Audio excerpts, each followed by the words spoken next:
Chers participants à la conférence Euromed, chers intervenants dans le panel, je regrette vraiment de ne pas pouvoir être avec vous aujourd'hui. Malheureusement, je dois voter ici au Parlement et ça m'empêche d'être là. Alors, le partenariat méditerranéen, on le sait, en novembre 1995, l'Union européenne établissait les bases de ce partenariat pour une collaboration multilatérale avec les pays du bassin méditerranéen en adoptant la déclaration de Barcelone. La déclaration formulait des priorités claires centrées sur le développement économique, social et humain de la région et sur différentes questions telles que les questions de la sécurité ou le renforcement des organisations de la société civile. En 2022, l'idée d'un partenariat fort dans la Méditerranée demeure fondamentale. Plus de 10 ans après les printemps arabes et avec des défis énormes en termes de développement démocratique, économique et humain, mais aussi de gouvernance, d'environnement, certains pays de la région ont aussi été détruits par les conflits qui ont causé une souffrance humaine indicible, non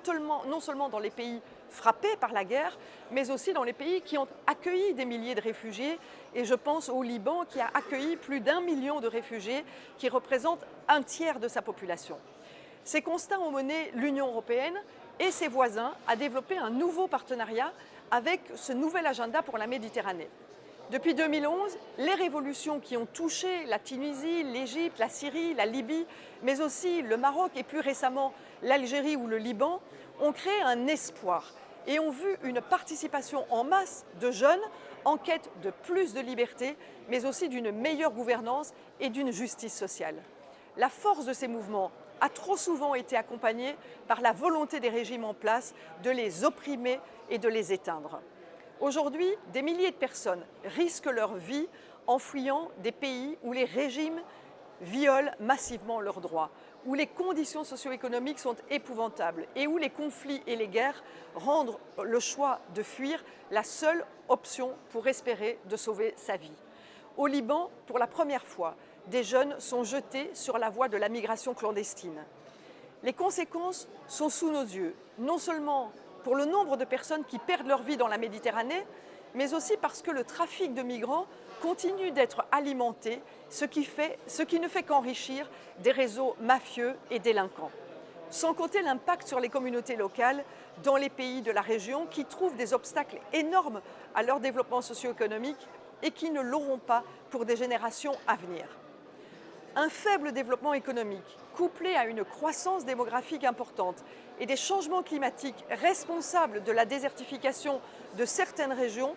ne font qu'empirer les conditions de vie des populations et surtout des jeunes qui survivent sans perspective et qui cherchent un futur meilleur. Dans ce contexte, c'est important, je dirais même que c'est primordial, de reconnaître le rôle vital des organisations de la société civile, tant européennes que des pays du sud de la Méditerranée, qui ont un potentiel énorme pour coopérer, pour influencer les politiques européennes sur des dossiers fondamentaux.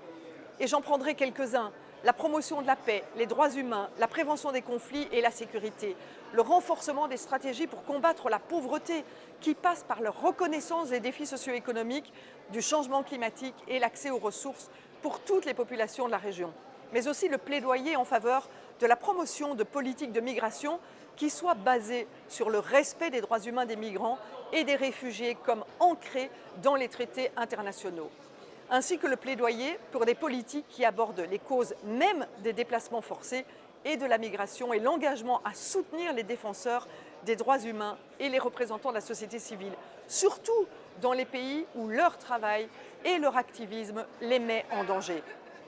La lutte contre les conséquences néfastes des changements climatiques et la promotion de la protection de l'environnement est aussi une priorité. Et enfin, le plaidoyer en faveur de véritables processus de paix au Moyen-Orient a besoin aussi de notre travail en commun.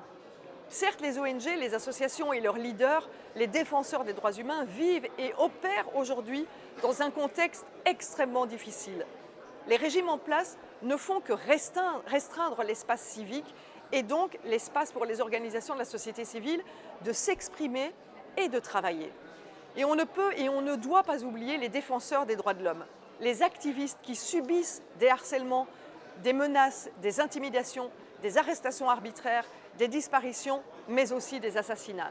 Il suffit de penser que ces dernières années, le nombre de demandes urgentes d'intervention auprès du mécanisme de l'Union européenne pour les défenseurs des droits humains de la part d'individus et organisations qui font face à ces menaces a atteint un nombre extrêmement élevé. La montée de la droite aujourd'hui en Europe et de l'extrême droite et des populismes et des nationalismes en Europe, on voit par le biais des résultats des élections en Italie ou en Suède, nous fait aussi craindre que l'espace civique et démocratique sera peut-être de plus en plus mis en danger de ce côté de la Méditerranée. Il serait vital donc de créer et de renforcer des nouvelles alliances et un soutien mutuel pour continuer à monitorer les violations et se battre pour la défense des droits humains.